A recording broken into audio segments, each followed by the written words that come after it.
Hello बच्चों, कैसे हैं आप। विज्ञान विषय की ऑनलाइन क्लास में आप सभी का स्वागत है। आज हम पढ़ेंगे कक्षा 8 अध्याय 10 किशोर अवस्था की ओर। पिछले अध्याय में हमने सीखा कि जंतु किस प्रकार जनन करते हैं। मानव एवं बहुत से अन्य जंतु एक निश्चित आयु तक पहुंचने के बाद ही जनन कर सकते हैं। मानव किसी निश्चित आयु के बाद ही जनन क्यों कर सकते हैं। इस अध्याय में हम मानव के शरीर में होने वाले उन परिवर्तनों के विषय में पढ़ेंगे जिनके उपरांत वह जनन हेतु सक्षम हो जाता है, तथा उन हार्मोनों के विषय में चर्चा करेंगे जो शिशु में होने वाले उन परिवर्तनों में महत्वपूर्ण भूमिका निभाते हैं जिनके कारण बच्चा बड़ा होकर वयस्क बन जाता है। आइए किशोर अवस्था एवं यौनारंभ के परिभाषा समझते हैं।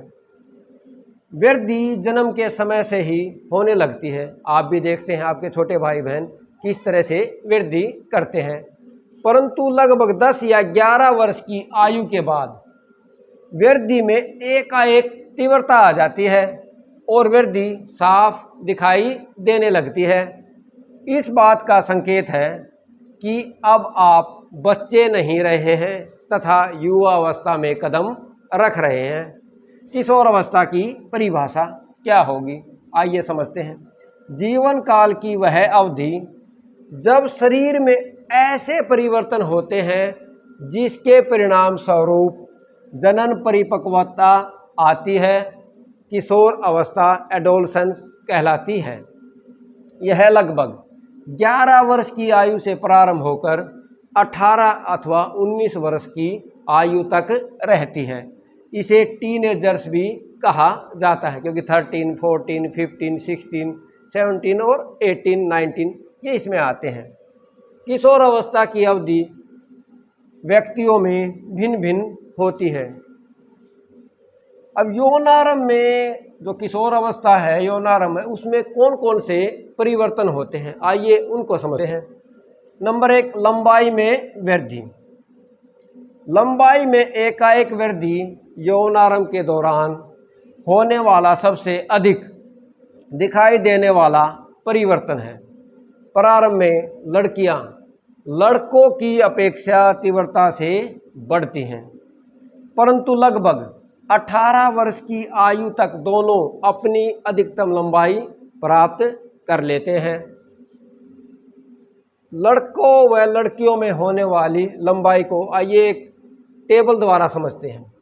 आयु वर्षों में 8 वर्ष की आयु एक लड़का जो है अपनी पूर्ण लंबाई का 72% तक प्राप्त कर लेता है, जबकि लड़की उसी आयु में 77% तक अपनी हाइट का प्राप्त कर लेती है।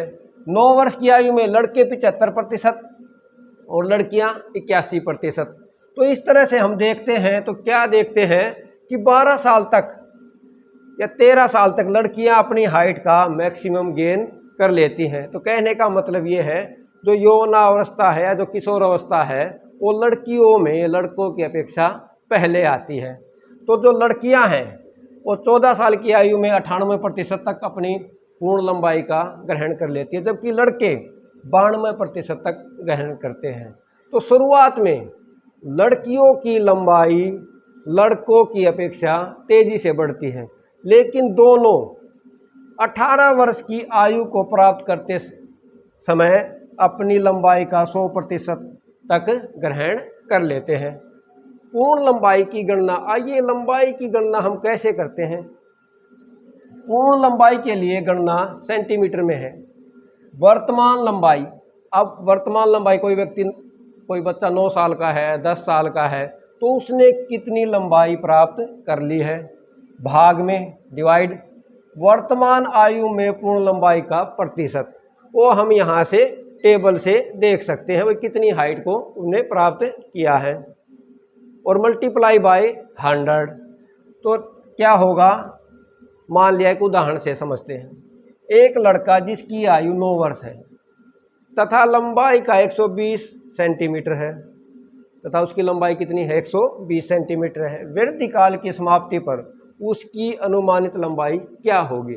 हम इस फार्मूले की सहायता से ये बता सकते हैं कि वो 18 साल के बाद कितनी लंबाई को प्राप्त करेगा। तो यहाँ पे 9 साल का जो लड़का है उसकी लंबाई एट प्रेजेंट कितनी है 120 सेंटीमीटर।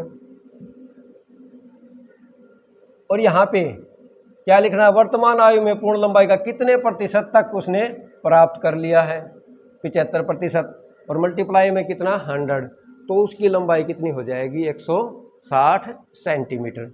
इस ग्राफ से भी हम इसको समझ सकते हैं। अब ग्राफ में ये जो है लाइन ये लड़कियों के लिए है और ये लड़कों के लिए। तो हम क्या देखते हैं कि शुरुआत में लड़कियां लड़कों की अपेक्षा तेज़ी से बढ़ती हैं, लेकिन जैसे जैसे 18 साल की उम्र प्राप्त करते हैं दोनों की लंबाई लगभग जो अपनी लंबाई का जितने प्रतिशत प्राप्त करना है उसको प्राप्त कर चुके होते हैं। और दूसरा परिवर्तन क्या होता है किशोरावस्था के दौरान, शारीरिक आकृति में परिवर्तन। आइए समझते हैं शारीरिक आकृति में कैसे परिवर्तन होता है। किशोरावस्था में लड़कों के कंधे जो कंधे हैं वो फैलकर चौड़े हो जाते हैं तथा लड़कियों में कमर का निचला भाग, कमर के जो नीचे का भाग वो क्या हो जाता है चौड़ा हो जाता है। वृद्धि के कारण लड़कों में शारीरिक पेशियां लड़कों की अपेक्षा सुस्पष्ट एवं गठी दिखाई देती हैं। और नंबर 3 क्या होता है, स्वर में परिवर्तन। आवाज़ के द्वारा भी हम उनको पहचान सकते हैं। क्या आपने कभी ध्यान दिया है कि कभी कभी आपकी कक्षा के कुछ लड़कों की आवाज़ फटने या भर्राने लगती है। ऐसा क्यों होता है? क्योंकि किशोर लड़कों में कभी कभी स्वर यंत्र की पेशियों में अनियंत्रित वृद्धि हो जाती है और आवाज़ भर्राने लगती है। सामान्यतः लड़कियों का स्वर उच्च तारतव वाला होता है जबकि लड़कों का स्वर गहरा होता है। देखो एक एडम्स एप्पल को समझते हैं। एडम्स एप्पल या कंठमणि क्या है जिसके कारण आवाज़ में परिवर्तन आता है। लड़कों में किशोर अवस्था के दौरान बढ़ता हुआ स्वर यंत्र गले के सामने, जैसे ये हमारा गला है यहाँ आपको अलग से दिखाई देता है, जैसा कि इस चित्र में आप देख सकते हैं यहाँ पे ये दिखाया हुआ है। गले के सामने की ओर सुस्पष्ट उभरे हुए भाग के रूप में दिखाई देता है जिसे एडम्स एप्पल या कंठ मणि कहते हैं। लड़कियों में स्वर यंत्र अपेक्षाकृत छोटा होता है अतः बाहर से दिखाई नहीं देता। तो यहाँ पे इसको हम देख सकते हैं, ये क्या है एडम्स एप्पल। यहाँ इस चित्र में भी आप इसको आसानी से देख सकते हैं। जो लड़कों में उभरा हुआ होता और लड़कियों में इतना साफ दिखाई नहीं देता जिसके कारण आवाज़ में परिवर्तन आता है। और नंबर 4 स्वर एवं तेल ग्रंथियों की क्रियाशीलता में वृद्धि। चेहरे पे तेलीय त्वचा हो जाती है, कई बार हम देखते हैं ऐसे मुंह पे हाथ लगाते हैं तो तेलीय सी त्वचा लगती है। वो सब किसके कारण होता है? किशोरावस्था के कारण होता है। किशोरावस्था में संवेद एवं तेल ग्रंथियों का स्राव बढ़ जाता है। ग्रंथियों की अधिक क्रियाशीलता के कारण कुछ व्यक्तियों के चेहरे पर फुंसियाँ और मुहासे हो जाते हैं। छोटे छोटे क्या हो जाते हैं, पिंपल्स वगैरह बोलते हैं, मुहासे निकल आते हैं। वो भी एक किशोर अवस्था का ही लक्षण है। और नंबर 5 जनन अंगों का विकास। लड़कों में नर जनन अंग जैसे कि वर्षण एवं शिशिन पूर्णतः विकसित हो जाते हैं।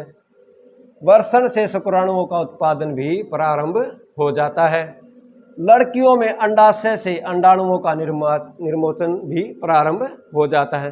तो कहने का मतलब ये है कि जनन अंगों का भी पूर्ण विकास किशोर अवस्था के दौरान हो जाता है।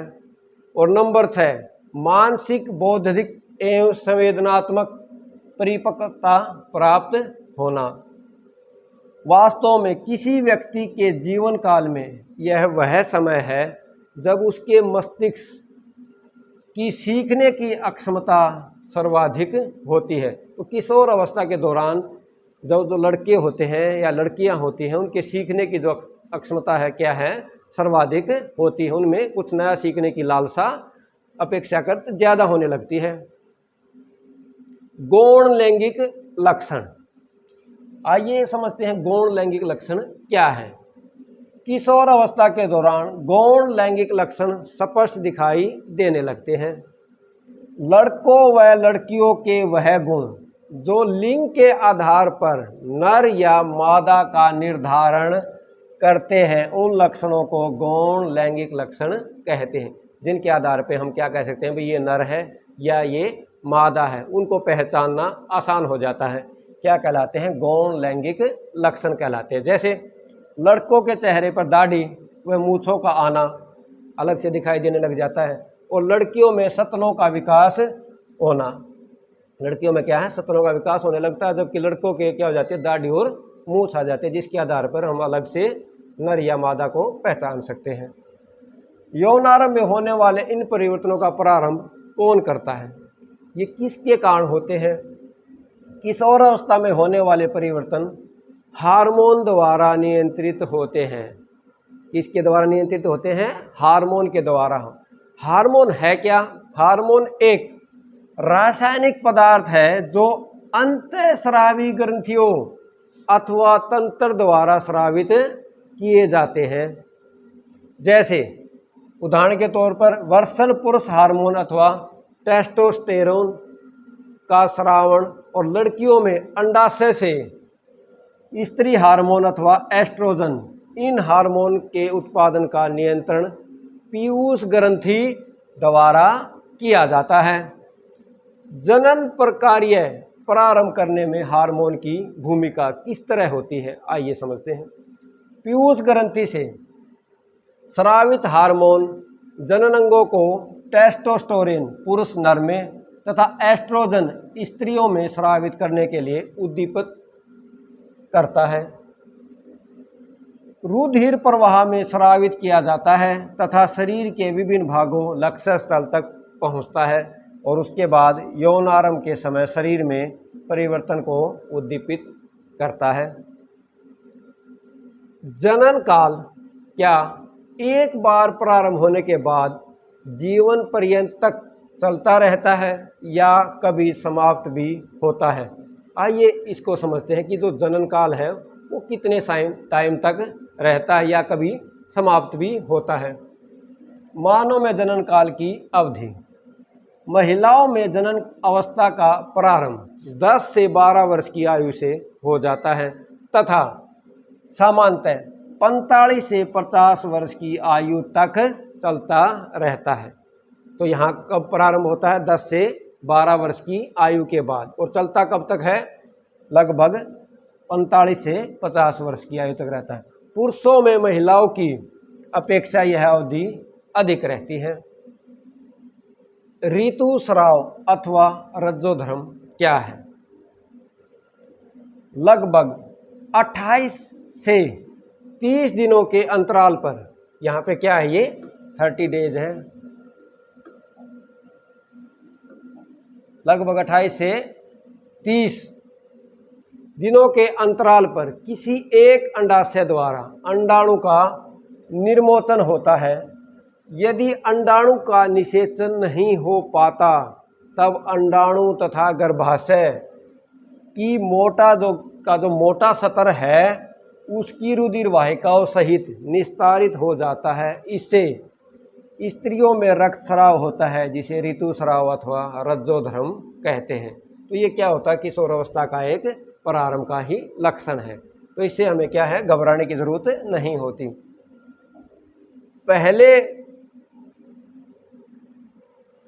पहले ऋतुस्राव को रजोदर्शन कहते हैं। यह महिला के जनन काल का प्रारंभ होता है। रज्जोनुवर्ती क्या होती है कि जो जनन काल है वो समाप्त कब होता है? ऋतुस्राव के रुक जाने को रज्जोनिवर्ती कहते हैं। यह लगभग 45 से 50 वर्ष की आयु में होता है। यहाँ स्त्रियों में जनन काल की अवधि रुक जाती है। आइए यह समझते हैं कि संतति का लिंग निर्धारण किस प्रकार होता है। सभी मनुष्य की कोशिकाओं के केंद्रक में 23 जोड़े गुणसूत्र पाए जाते हैं। इनमें से 2 गुणसूत्र लिंग गुणसूत्र हैं जिन्हें एक्स एवं वाई कहते हैं। स्त्रियों में 2 एक्स गुणसूत्र होते हैं जबकि पुरुष में 1 एक्स तथा 1 वाई गुणसूत्र होता है। एक चित्र की सहायता से समझते हैं कि लड़की होगी या लड़का होगा। हमारे गांव में या देश में क्या है, ट्रेडिशनल है कि जो बच्चा है, जो लड़की है लड़का, वो माता पे निर्भर करता है। देखो वास्तव में क्या है, जो गुणसूत्र हैं, जैसे पुरुष जो है शुक्राणु जो उत्पन्न करता है उसमें क्या होते हैं, 2 गुणसूत्र होते हैं, एक्स और वाई। जबकि महिला में क्या होते हैं, एक्स और एक्स गुणसूत्र होते हैं। यदि जो पुरुष ने जो शुक्राणु उत्पादित किए हैं यदि वो एक्स से मिलता है तो क्या होगा, लड़की होगी, और यदि वाई गुणसूत्र एक्स से मिलता है तो क्या होगा, लड़का होगा। तो यहाँ पे हम समझ सकते हैं कि बच्चे के लिंग निर्धारण में माता का योगदान नहीं होकर किसका होता है, पिता का होता है। क्योंकि पिता के कौन से गुणसूत्र होते हैं, एक्स और वाई, जबकि माता में क्या होता है, सिर्फ एक्स और एक्स। तो एक्स से एक्स मिलेगा तो लड़की, और एक्स से वाई मिलेगा तो क्या होगा, लड़का होगा। लिंग हार्मोन के अतिरिक्त अन्य हार्मोन कौन से हैं? पीयूष ग्रंथि, वृषण एवं अंडाशय के अलावा हमारे शरीर में थायराइड, अग्नाशय एवं एड्रिनल अधिवरक जैसी कुछ अन्य अंतःस्रावी ग्रंथियां भी हैं, जैसा कि आप चित्र में देख सकते हैं। यहाँ जो मस्तिष्क का भाग है, यहाँ पे कौन सी ग्रंथि होती है, पीयूष ग्रंथि होती है। यहाँ पे जो गला है, जो गर्दन है हमारी, वहाँ पे थायराइड ग्रंथि होती है। और ये क्या है, एड्रिनल ग्रंथि, अग्नाशय, इसको हम पैनक्रियाज भी बोलते हैं।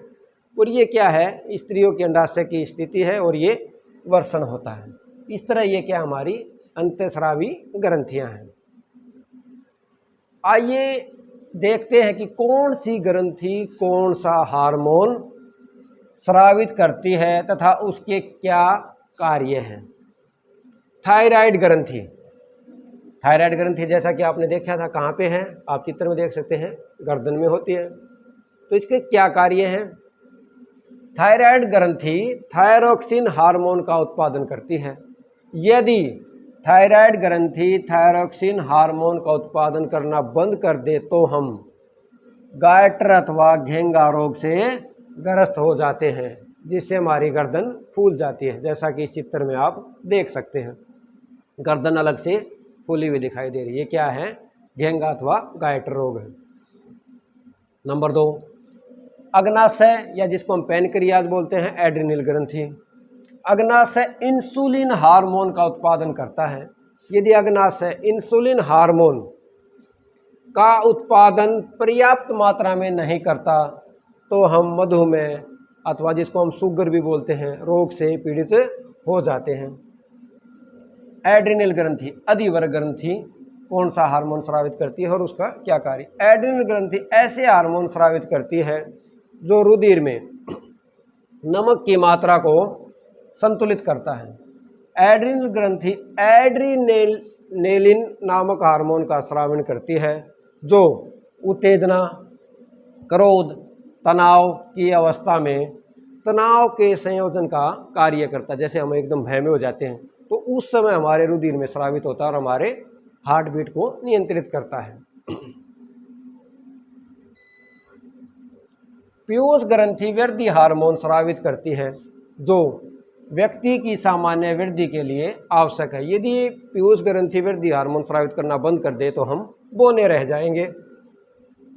परावटु ग्रंथि, परावटु ग्रंथि कैल्सिटोनिन हार्मोन स्रावित करती है जो कैल्शियम फास्फोरस का संतुलन करता है। आइए यह समझते हैं, क्या अन्य जंतुओं में भी हार्मोन स्रावित होते हैं? क्या जनन प्रक्रिया में उनका कोई योगदान है? आइए हम देखते हैं या समझते हैं कि मेंढक में जीवन चक्र पूर्ण करने में हार्मोन का क्या योगदान है, कि मेंढक के जीवन चक्र में भी हार्मोन का योगदान है। मेंढक में कायांतरण है, जिसके विषय में हम पिछली अध्याय में पढ़ चुके हैं, का नियंत्रण थायराइड ग्रंथि द्वारा स्रावित हार्मोन थायरोक्सिन द्वारा होता है। थायरोक्सिन के उत्पादन के लिए जल में आयोडीन का होना आवश्यक है। यदि जल में जिसमें टेडपोल वृद्धि कर रहे हैं पर्याप्त मात्रा में आयोडीन नहीं है तो टैडपोल वयस्क मेंढक में परिवर्तित नहीं हो सकते। जननात्मक स्वास्थ्य। किशोर अवस्था में जब शरीर वृद्धि करता है तो निम्नलिखित बातों का ध्यान रखना चाहिए। हमें किन किन बातों का किशोर अवस्था में ध्यान रखना चाहिए। नंबर 1, किशोर की पोषण आवश्यकता है संतुलित आहार का सेवन। हमें संतुलित आहार का सेवन करना चाहिए। हमारे भोजन में सभी पोषक तत्व जैसे वसा, कार्बोहाइड्रेट, प्रोटीन, विटामिन, खनिज लवण सबका संतुलित मात्रा में हमें सेवन करना चाहिए, क्योंकि इस समय शरीर को सबसे ज़्यादा पोषक तत्वों की आवश्यकता होती है। व्यक्तिगत स्वास्थ्य। हमें अपनी व्यक्तिगत स्वास्थ्य का भी ध्यान रखना चाहिए, क्योंकि इस समय क्या होता है, शरीर में से पसीना, दुर्गंध, ग्रंथियाँ ज़्यादा स्रावित होती है, तो हमें बार बार अपने जो जनन अंग हैं वगैरह हैं उनको साफ़ सफाई रखनी चाहिए। कम से कम 2 या 3 बार दिन में स्नान जरूर करना चाहिए। शारीरिक व्यायाम। हमें व्यायाम भी साथ साथ करते रहना चाहिए। और नशीली दवाओं, ड्रग्स वगैरह का हमें सेवन नहीं करना चाहिए। अब आप निम्नलिखित प्रश्नों के उत्तर अपनी नोटबुक में लिखेंगे। प्रश्न नंबर 1, थायराइड ग्रंथि कौन सा हार्मोन स्रावित करती है? प्रश्न नंबर 2, ऋतुस्राव का काल लिखें। प्रश्न नंबर 3, किशोर अवस्था किस आयु तक रहती है? प्रश्न नंबर 4, ऋतुस्राव कितने दिनों में एक बार होता है? प्रश्न नंबर 5, वृद्धि हार्मोन किस ग्रंथि द्वारा स्रावित होता है? क्वेश्चन नंबर 6, इंसुलिन की कमी से होने वाली बीमारी का नाम बताइए।